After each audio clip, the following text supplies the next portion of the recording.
Finally, 2022. It's been a busy start of the year for yours truly, but we're back with the first man in the van of this year.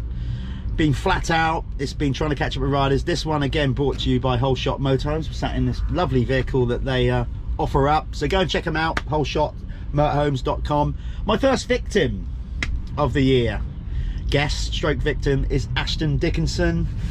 We've got a lot to talk about. We're going to try to punch it all into 20 minutes. Ashton, let's start straight at the top. Moving up a class. Tell us about that. So MX1, what was your thinking with that? Basically, I think it was my time. I think I could have had another year in the 250, but I was always the bigger lad, you know, on the 250. So I figured jump in the deep end now, get my feet wet, and just get a big learning year in.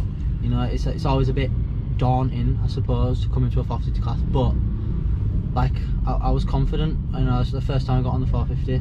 I felt at one with it pretty much. So I'm happy to be in the 450 class. I'm looking forward to it. Yeah. Remind me, because sometimes I've got a cold, by the way, so get the violins out. Got a sore throat. My head is mashed. Yeah. Too many facts and figures, and I often forget. Remind me of your age, please. 23. 23. I remember being 23. 23, man. Yeah. Anyway, sorry. I went. You know, I just lost myself there a bit. I suddenly started reminiscing what I was up to at 23. Bloody hell, I've got loads of people telling me I'm old now. Old? I know. Look, you are coming into some prime years for motocross and just life in general. It will be good. Yeah, 23. Obviously from my era it was a bit different because we all kind of jumped on, like you kind of did your 125 thing coming out of a youth, and then really in no time at all you kind of got yourself on a 250 or 500, which was the classes back there. So for me it's pretty normal to see a young rider get on a big bike. Yeah. But from your standpoint, look, you've shown some incredible speed on the 250. I've often wondered if that's because I know you did some, like I've said to you before, I don't think you kind of burst on the scene as such, but you took your racing in a bit of a different direction. You've had experience of racing in America growing up. Do you think that has helped with your speed, just speed alone? Yeah, definitely. I think so. I think when I went out to America, I was shit, you know what I mean? I was crap. So I think going out there has taught me the kind of like the trade of motocross and how to do it and how it should be done. So I think it has helped me a lot. And in America, they chuck you on 450s when you're 15 and 16 years old. So I actually had a go on a 450 when I was 16 at Loretta's, and it was probably my best Loretta's I ever had. So I think from the get-go I've been kind of set up to be on a 450. It's been bred into me from being over there. So what age did you first go out there? And before you answer that, actually, what was the family thinking? I mean, obviously it's worked, yeah, and it's not an easy thing to do for any European to go over there, finding the funding, doing whatever. So how did that come about as a family discussion? Did you just did you at the dinner table and stamp your feet and go, I want to go to America? How did it happen? To be honest, it wasn't even for me originally. So my brother rode, and it was my dad and my brother's idea. They seen Millsaps online and that, and obviously we were all just chavvy goons back then. So we wanted to go and actually learn how to ride motorbikes properly. So my brother went to Millsaps. He was there for a year, and then obviously we seen it were a mint place. So I went. I think my first year going, I was about 13 or 14. And then pretty much from there we just loved it, and I'm quite fortunate. My dad has his own company and things like that, so he funded everything for us, so that makes it a lot easier. But yeah, it was just by chance that KK rode, and then he went, and then I got drug into it, sort of like that. But in some ways, like you said, I get it's expensive. You got to sort out visas, you got to and all that kind of stuff. But I suppose looking back on it now, you're in one area. Once you're there, it's the amount of riding that you can get done. So as much as you say it's expensive to get there, we've obviously both been to America and done enough riding. That's the beauty of it. Tracks are open every day. There's no sessions. The weather's usually pretty good. You can plan your day and get stuff done. So you can actually, like in a space of even being in America for 1 month, effectively double up the amount of ride time you do off season 100%, yeah. in the UK. That's it. And then at Millsaps as well, 24/7 year-round motorbikes. Yeah. That's all, they live and breathe it. So we actually lived on site at MTF as well in a motorhome. So that got a bit rough. You know, I think I had about 3 years of just motorhome and cold showers. Is a that lot of right? cold showers, but it's waking up in the morning, you have your breakfast, go to the gym for a little bit, and then go ride all afternoon. And it's the perfect setup out there. So you're right, you get so much riding in. I know it's effort to get out there and money to get out there, but it's just perfect. So in a way, it was kind of like a school kid going on a foreign exchange program. You probably learned more, not only about racing, but also about yourself from a young age. Yeah. It's a bit of degree of discipline. Yeah. Like having to do your own cooking. Being away from home. Yeah. We hear about some of these foreign like riders that come from New Zealand, Australia, and come to Europe and have to leave home at a young age, and they all seem so like tough, as in mentally tough. Yeah, 100%. I agree. It does. That's what I think it teaches you a lot of life skills being out there, and a lot of motocross skills. So it's kind of a win-win for both. Yeah. You know, that's what you've got to look after yourself, and if you don't, then you're going hungry, basically. Hungry in America, I suppose some do. Yeah. Yeah, but your portion size will make up. You eat 1 meal a day. And you get one Caesar salad, it'll feed about 7 people. Well, I'm glad you went for the Caesar salad. That's being healthy. That's it, innit? So what age was that when you first went out there? And you just said she was 13 or 14, I think, the first year I went. And so what year was that? That was 2012. I think it was 2012, I want to say. Because that's it. You went over there. I try to keep up with what's going on in British motocross, but there's a lot going on, so inevitably you can't keep an eye on everybody. It's hard, isn't it? And then you kind of came back, and then all of a sudden, I started noticing your name, know, and it seemed like, well, where's this kid come from? But clearly that's it. So was it the intention to go and get an education over there and come back, or initially was it, let's go there and see if we can make a career over there? Well, yeah, you know what, it was a mistake coming home.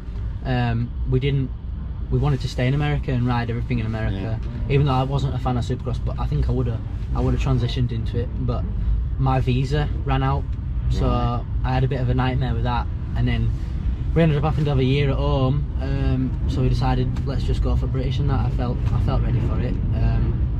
But obviously, when you come home, nobody knew who I was. Yeah. So I'm trying to get into a pro race, and they're like, nah, we don't know who you are. Yeah. So I had to go do a bunch of other races and things like that, like the Service Nationals, stuff like that. Yeah. So that's how it kind of fell in. It wasn't planned to come home. I wanted to stay in the US, but things happen for reasons, I believe. Yeah. So.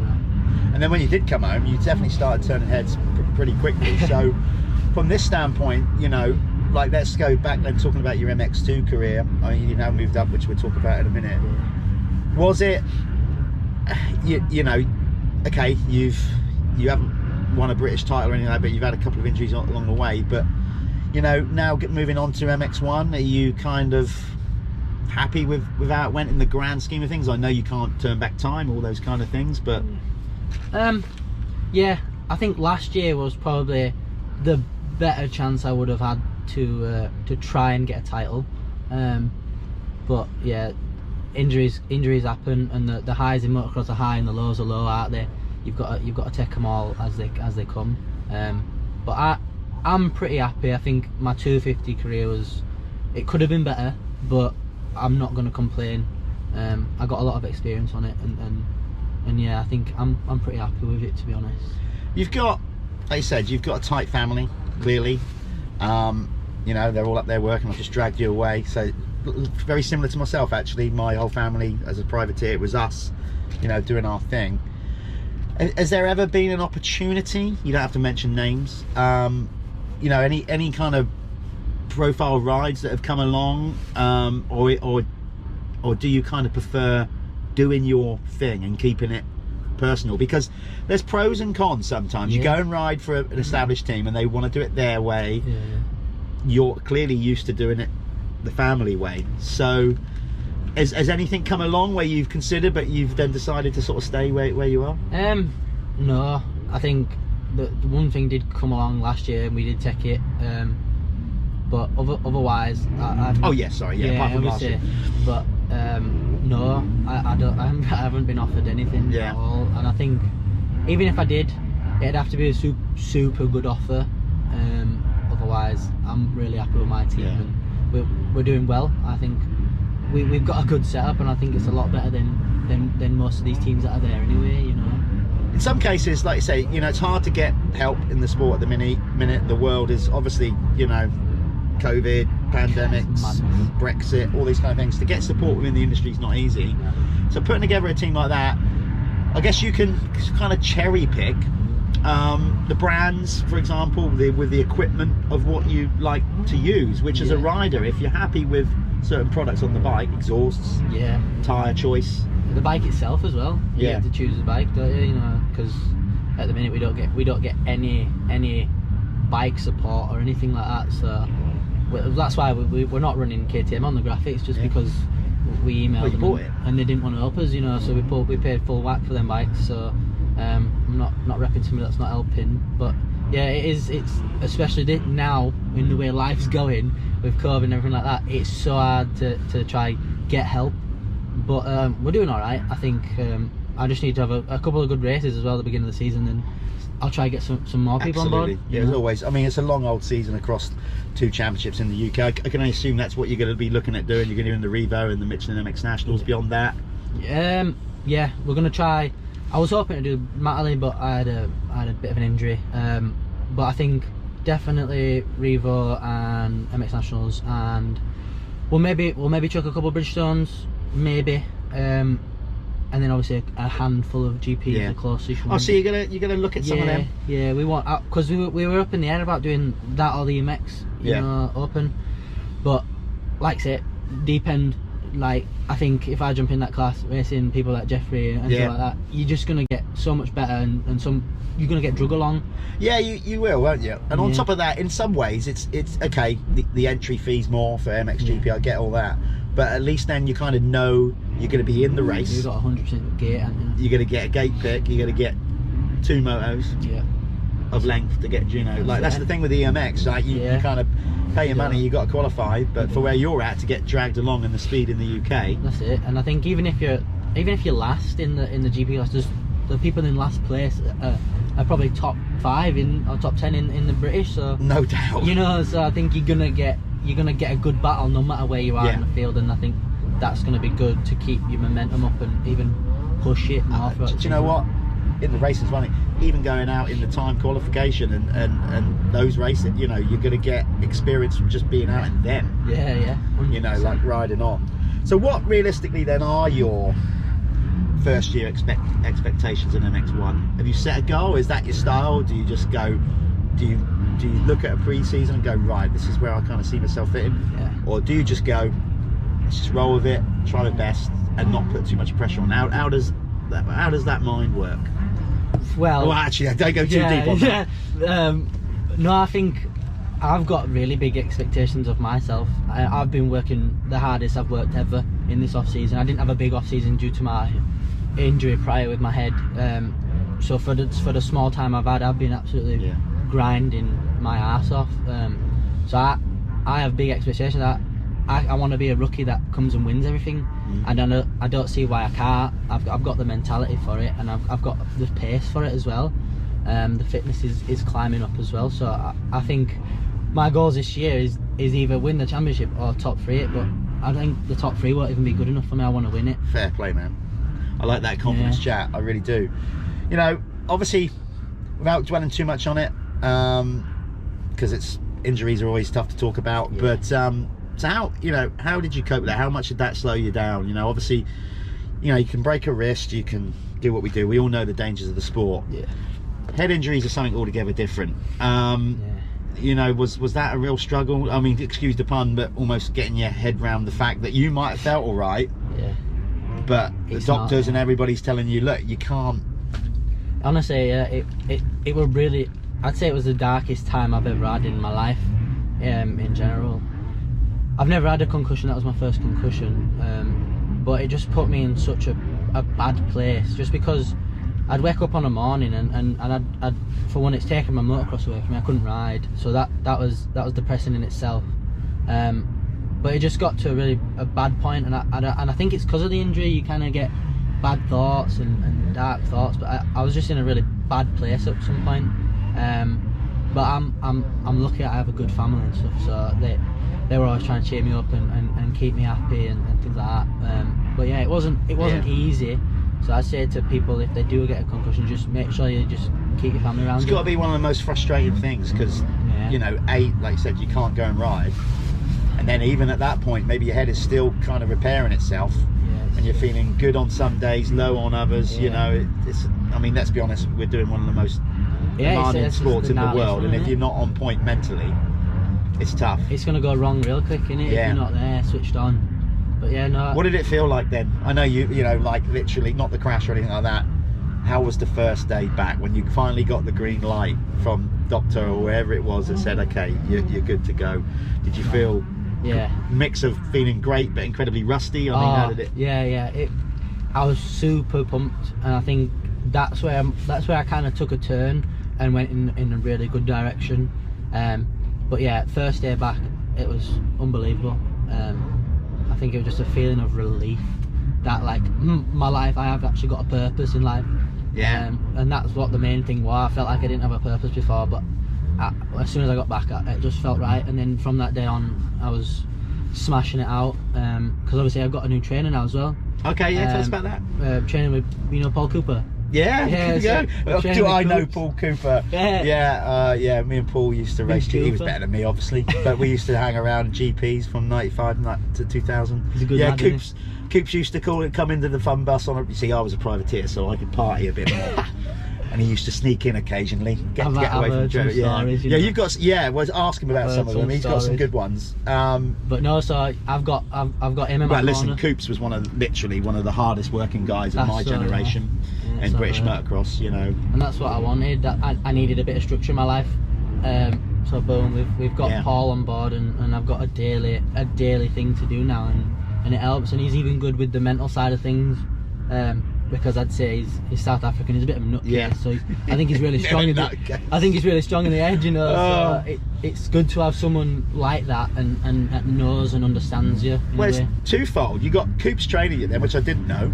That's cool. And you've got his old mechanic, Steve. Big Steve, Steve Payne doing the engines as well, and Mototech. So listen, those two won a load of championships together. They got a wealth of experience. They're both crazy men, aren't they? So I'm lucky because I think I've got a good relationship with both of them now, so I think that's why I'm saying that I've got big expectations, and I'm gonna get them. Oh, you got me all fired up now. I've got to do the commentary tomorrow. This is the Saturday before the Michelin MX Nationals round 1 at Fat Cat. We're sat in the van here.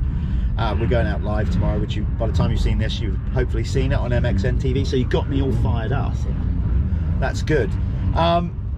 So in that sense then, your expectations, you've laid that out on the line, everything's going good. I can't let you get out of the van without talking about something completely different with motocross.